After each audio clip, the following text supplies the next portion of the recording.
Go. Oh, greetings. It's Vanessa Graffi here from the Faculty of Education, Office of Student Services. This session is being recorded for our students who are moving into their second year of the Bachelor of Education program. We were delighted to see the number of students join us in the actual Zoom sessions earlier in the week. And what we had to do because of technical difficulties on the Wednesday session, because no one could hear my voice, Lindsay Lamore, our Associate Director for Experiential Education, and myself are taking this time to now record it. So please listen in, and I hope that the information we provide to you over the next 15 to 20 minutes is going to get you moving forward for September and feeling ready to join us again. So I mentioned again, I'm with the Office of Student Services. I have Lindsay Lamore here with me, our Associate Director of Experiential Education. And a friendly reminder of your advising team. We have Jane, Mark, Rosa, and we have Teresa. They're your go-to advisors. And we also have Karishma. Karishma is that wonderful person at the front counter when you come into 128 Winters College. And she's also our superstar because she's always responding to your emails that you send us in the osp@edu.yorku.ca. So as you all know, last Friday, which would have been like what, June 26th, I sent out to the students who are moving to year 2 of the Bachelor of Education program, each of the advising packages for the cohort teaching certification you're pursuing.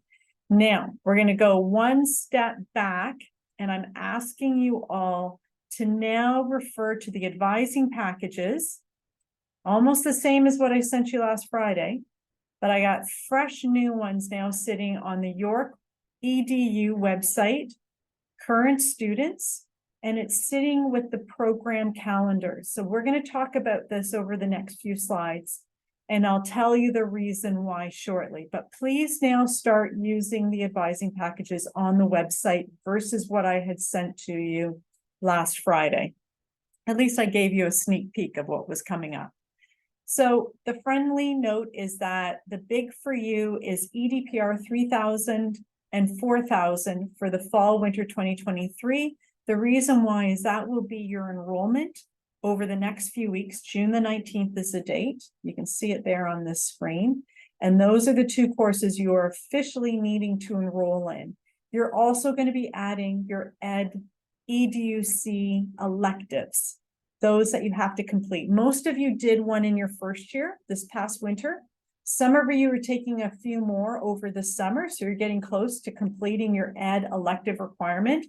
Some of you will have to be taking them next winter. Actually, a lot of you will be taking it next winter, and you'll be adding 1 or 2 to your record, okay? But the advising package talks about it, and of course, your academic advisors are here to answer your questions. Your advisors, reminder, Teresa Boyle. Teresa looks after primary junior Kiel campus teacher candidates, along with the technological education BEd candidates.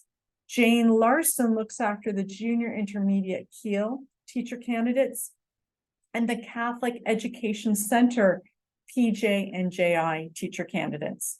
And then the last 2 groups we have is the intermediate senior Kiel BEd teacher candidates, and we have the Glendon French as a second language candidates that are PJ, JI, and IS. So Mark has been your advisor this past year. But for Kiel IS and Glendon FSL, we have Rosa. Rosa joined us in January as another one of our team here. And slowly Rosa's getting herself familiar, and she'll be taking on the intermediate senior Kiel teacher candidates. But you're lucky, you kind of have both right now, Mark and Rosa. So the next point is enrollment date. Your enrollment for EDPR 3000 and 4000 is June the 19th, and we're going to plan it for 9 o'clock in the morning. Now, we've had questions earlier in the week from students saying, but I don't see June 19th on my Bachelor of Ed record. I see a different date.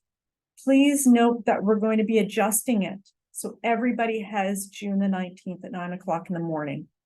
You will also be adding your ed elective or electives to your record on the June the 19th. And we will have the education elective lists ready a few days before the 19th. It will be posted also on the BED calendar, so you can see what choices you have being PJ, or what your choices are for JI and for IS, okay? I also will be giving you reminders in the monthly newsletter. I'd love to say I'm going to have it ready today, because today is the first day of June, but I will not, likely tomorrow, June 2nd, or early next week. So I'll give you some updates in that newsletter. And then the final check mark is about your vulnerable sector screening police record check. This is so important for you to move into year 2, into the practicum placement for the fall, which will start in the later part of September. But if you don't have it, you're not going to start in that. And we're going to bring Lindsay into this session shortly, and she'll talk about the importance of it, okay?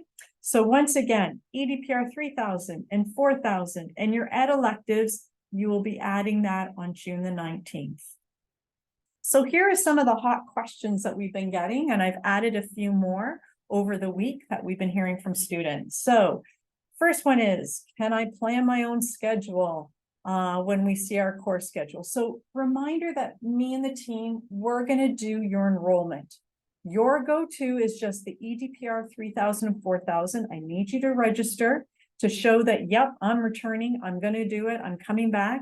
And then the team are going to do the rest of your enrollment. I can't say it enough, but there are so many sections of the same courses that are not just for you, but they're for the Catholic Education Center, who has a different schedule than the Kiel campus, for the Waban Indigenous, and they have a very different schedule than what you're in, and so on and so forth. So we do the mapping of all your courses other than EDPR 3000, 4000, and the ed electives.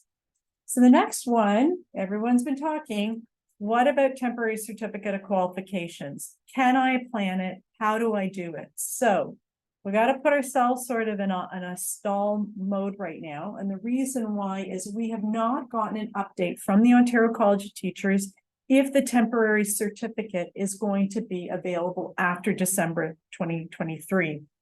It was offered for students during a pandemic time, and that is why the temporary certificate came alive. But until we know if it's a go for the coming year, there's nothing we can provide you right now. Your classmates that are now graduating this June, they got to apply for it, but the earliest they got to do it was of December. So we needed to make sure they were successful in EDPR 3000. So it's not a right now thing. We don't know what's happening, but if we do get information from the Ontario College of Teachers, we will share that with you. One I get about additional bursaries, awards, grants, looking for money is a nice way to say it. I really encourage you, go to Student Financial Profile on the York website. The deadline is September 15th, and apply for awards and bursaries. See what's sitting there. As I've told students in the past 2 info sessions, it doesn't hurt to try. So go, there's money there, but it will depend on sometimes what your own financial needs are. Another question we got from students is, what happens in the case where I'm not 100% in class? Something's come up for this class, or something's come up on this day. Your go-to, and to be professional and to be open, is to reach out to your course directors. Let them know if things are happening. You know how our courses are planned. This is not a program of exams and tests. It means being present in the classroom, sharing your knowledge, doing group work, doing discussions, and so on. So always touch base with your course directors if there are things coming up and you need that kind of support. When will electives be open and available? So you're going to enroll June 19th. We are now working, we have been, with the Associate Dean's office that looks after the course offering. So we're collecting the electives and we're planning them based on it being a PJJI IS Tech Ed Glendon student.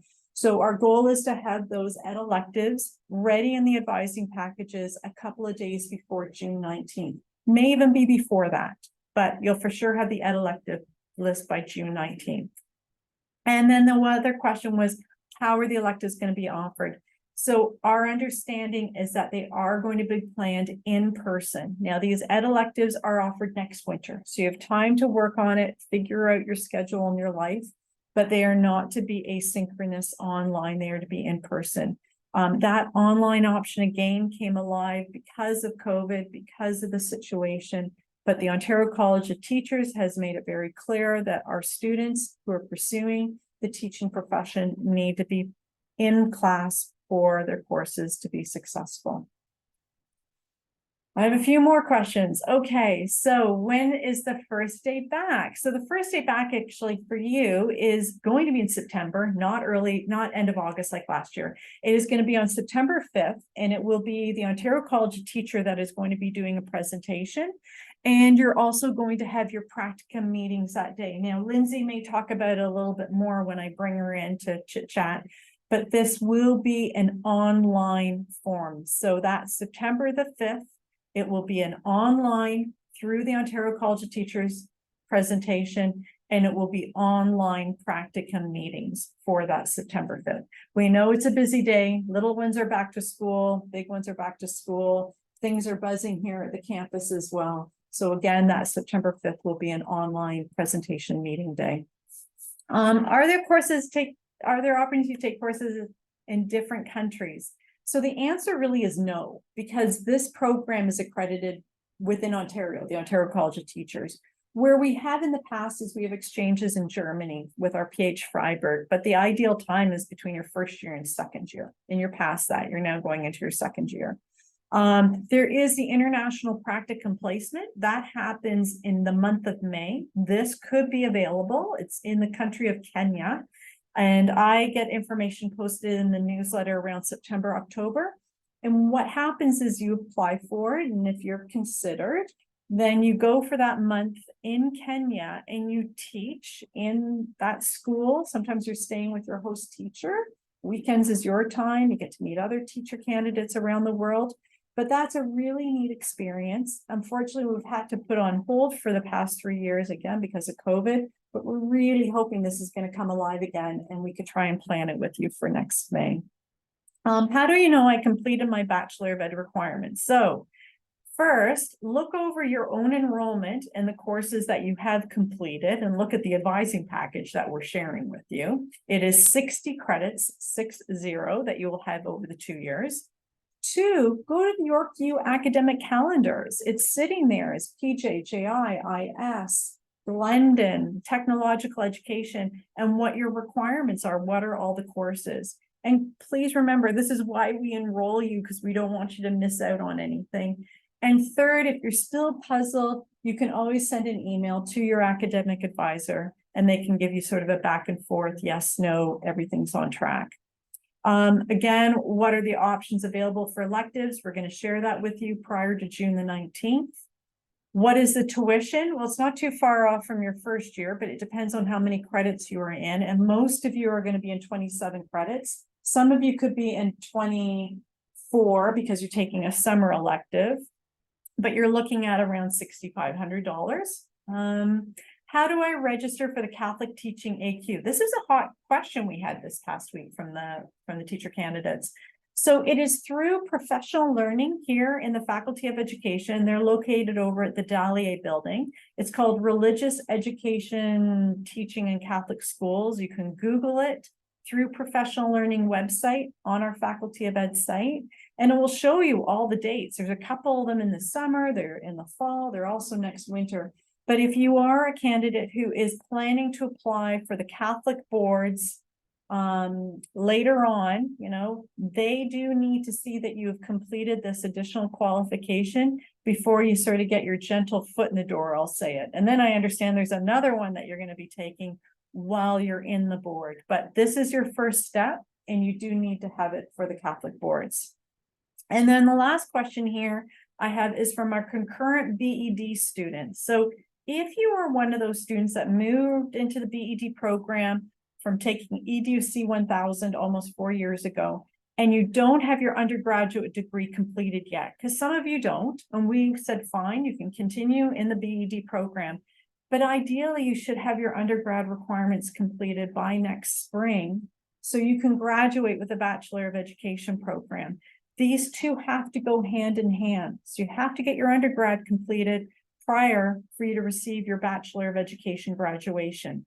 If you don't, you still have 3 credits or 6 credits to go for your undergrad after next June, then what it means is we can't graduate you with the BED yet. You finish that undergrad and then boom, you get your BED, okay? But you're welcome to reach out to an academic advisor if that's your case. So we're going to now move into the EDPRs for the fall winter 23-24. And this was the big change of the advising package. So I'm going to be open and say, you know, we heard some thoughts, some questions about EDPR 3000 in the fall and how many days we had scheduled for you to be in your in-school versus your class time here on the Kiel campus. So this is the change for Ed EDPR 3000 starting September 25th and going through until December the 15th. It'll be 2 days a week, okay, from September 25th to November 28th, Monday, Tuesday. That seems to be the 2 days, back to back. So you get to know the kids and your mentor teacher. Then on December the 4th through to the 15th, you're now in your 2-week block, okay? So fall, 2 days a week, move into your 2-week block. Then comes winter 2024 for EDPR 4000. That is a January to May. And it'll be also 2 days a week from January through to the end of March. And then you move into your 4-week practicum block. And you can see that it starts on April 9th because you need to complete all those winter courses, right? Coming here to the Kiel campus and taking the handful of courses in your ed elective. So the block will start from the 9th and run through until May 3rd. Again, can't say it enough. Please check the BED program calendars. They are now up to date to show the scheduling. So now I'm going to stop talking and I'm giving Lindsay the chance to say her hellos, and she's going to dive into some of the questions that we were getting from students in regards to the practicum. Hi, Lindsay. Thank you. Hi, Vanessa, and thank you. And I want to welcome our teacher candidates who are listening to this session. And we are looking forward to working with you as you transition right from year 1 to year 2. And please, again, I can reiterate what Vanessa has communicated with regard to the program calendars and the practicum schedule, and really look at those dates and your commitment to practicum and our program on those dedicated dates. One other thing that I do want to draw your attention to with regard to the program calendars is that we also designated practicum meeting times and dates within those program calendars. So please also have a quick peruse of those program calendars and look at when your monthly practicum meetings are as well, so that you can plan accordingly with personal and life and work commitments that you have upcoming. So here are some questions that we've had related to practicum, and we'll try and address it. So when will we know where our school placements will be for fall EDPR 3000? So you can begin to check on PIMS late August, early September. We will begin to be posting the confirmed placements at that time. As you're aware, some of you were connected to centralized placement processes, for example, Peel region and York region. So sometimes we get that information a little bit later than, for example, TDSB. So please just continue to check on PIMS, and as we receive a confirmed placement, that will be posted on your PIMS profile. So if you do not see it, please do not worry. We are on it. We are working with you and for you to confirm a placement as soon as possible prior to that September 25th start date. Okay.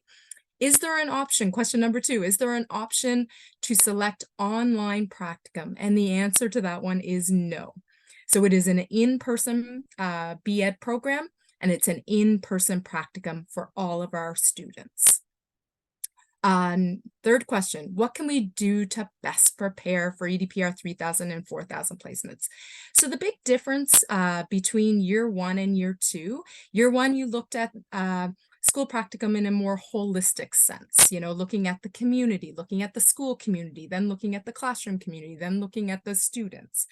And there was a lot of co-teaching, co-planning, really working with your mentor teacher, and gradual release of responsibility to independent practice.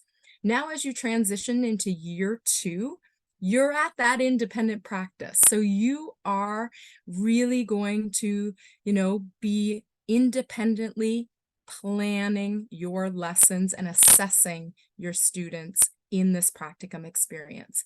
On the MTRR, you will see under 3,000 and 4,000 all of the exit requirements for these practicum experiences. And so one thing that you could do over the summer is, have a look at those exit requirements and start to think about how you're going to demonstrate those exit requirements. What are some questions that you're going to ask your mentor teacher to help you demonstrate those exit requirements? What do you need to do to prepare to demonstrate those exit requirements?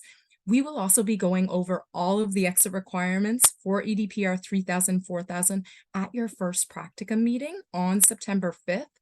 I want to reassure you that the expectations will be communicated and you will be supported through those practicum experiences with your practicum facilitator and through those practicum meetings.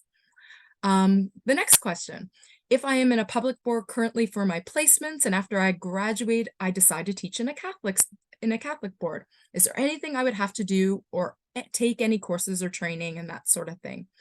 So one of the things that you will have to do is that teaching religion course that Vanessa talked about a few slides previously, that is offered through our professional learning department.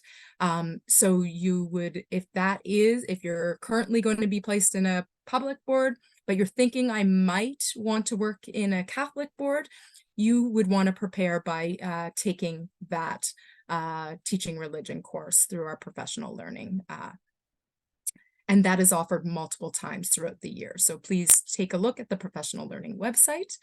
And I'll piggyback that question off the last question, which is the pastoral letter and board requirements. So for practicum, the only Catholic school board that requires us to have a pastoral letter and or baptismal certificate is the Toronto Catholic District School Board. We will be communicating that to students who have requested TCDSB placements from the practicum office of what the requirements are for that specific board. So please do not worry, you will get that information actually late June, early July, so that you can plan for that. For employment purposes, all school boards or all Catholic school boards require a pastoral letter for employment. So again, if you are thinking of working in a Catholic school board for employment purposes, you may want to start thinking about that pastoral letter next year during your practicum or during your BEd experience. And then the final question: where can we access more information about ETFO, professional boundaries, student allegations, and that sort of thing? I would encourage you to go on all of the Federation websites. They have excellent resources for you to access with links to support, those professional boundaries questions, those student allegation questions. The other resource that I would encourage you to look at is OCT. OCT has professional advisories as well, with wonderful information to support you not only in your practicum, but also moving forward as you transition into the profession. And then the last piece that I'm going to highlight, which Vanessa again has already addressed earlier in the conversation, is that very important official legal document of our vulnerable sector screen that we must have in hand prior to that September 25th start date. Many of our school boards actually require us to provide that information well in advance of the start date of the practicum experience. So I encourage you to start that process, especially if you're in TDSB or Toronto, living in Toronto, beginning of July. okay? So that you have that document well in advance of your practicum experiences starting in September. If you have any questions about VSS, please do not hesitate to email vss@edu.yorku.ca, and we will support you with that process. And again, I will remind the students that are Toronto residents that there is an additional step that you need verification from our practicum office in order to submit to Toronto Police Services. I believe that information is in your advising package, but again, if you have questions or concerns, please do not hesitate and email us, and we will support you through that process. So I'm passing it on to Vanessa again. That's great. Thanks again, Lindsay, for that. And yeah, that always is a question about the police record check. And you can hear Lindsay say, you know, the Toronto residents have always this longer wait time. So best that you get on it by that early July. We were hearing questions about students thinking that they had to have it by July 1st, and that's not the case. You know, your go-to is end of June, July, early July to start the process and get it moving forward. Some of you are in communities, municipalities where you can literally walk in and walk out and have it. So you know that that's not going to be the time concern like those students who live in the postal code of M, so Toronto. Anyway, thanks again, Lindsay. So this is really my last slide. These are just friendly reminders. The Faculty of Education student newsletter that I do, it's me who does it each month. It's sitting on our EDU website under current students newsletter, but I too try to send it out as an email each month. And talking about email, please, every once in a while, check your junk spam mail, because so many of our communication to you is going there. So I have no other way. Unfortunately, I'm not an octopus and I can call all of you on a ring-a-ding-ding phone. Email is our way. A newsletter is another way. So again, check your new inbox, which is your junk spam mail. Graduation time. So the traditional date is end of February for June convocation. Again, I put all this in the newsletter. I start talking about it come December. But our concurrent students, so those of you who have really been with us for 6 years, you started with your foot in the door for the BED back, 6 years ago, and now you're finally coming up to your final year here at York. You concurrent students, if you have not done so already, you will need to apply for your degree audit for your undergrad program. So what I'm saying is concurrent students are the only ones that need to apply for graduation status for June of 2024. Those of you who are admitted through the consecutive entry, so you applied through the T's UAC a year and a half ago, you're now finishing up to your 2 years, you do not need to formally apply because we're responsible for your record. Again, that's why we enroll you in your courses.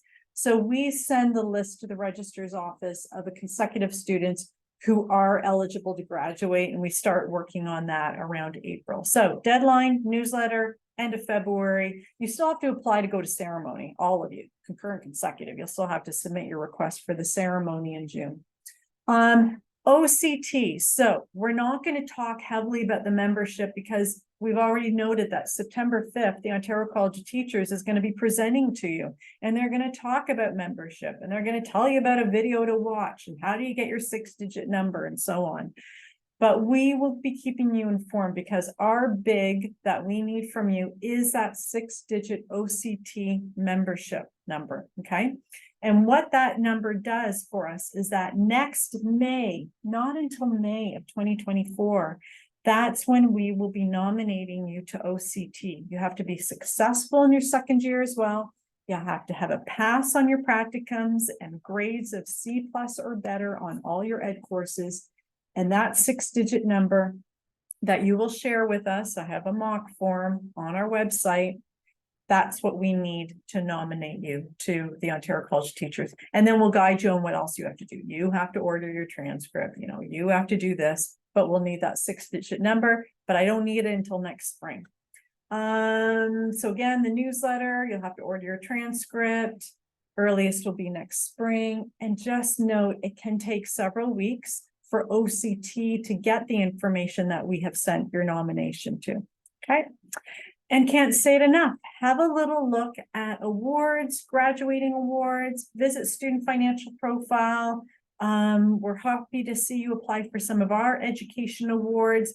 And I will also put that in the newsletter coming over the summer, how to apply for them. Because it's always nice to have a little bit of money to guide you through your second year. So with that, that is the end of our session. Again, can't thank you enough for those of you who joined us this past Monday and Wednesday. Great questions. We were happy to see you and support you. And we look forward to working with you over the summertime. Thanks again, Lindsay. And Have a wonderful summer, everybody. it's finally feeling like summer, right? I know. Okay, everybody. Enjoy. Have a good day.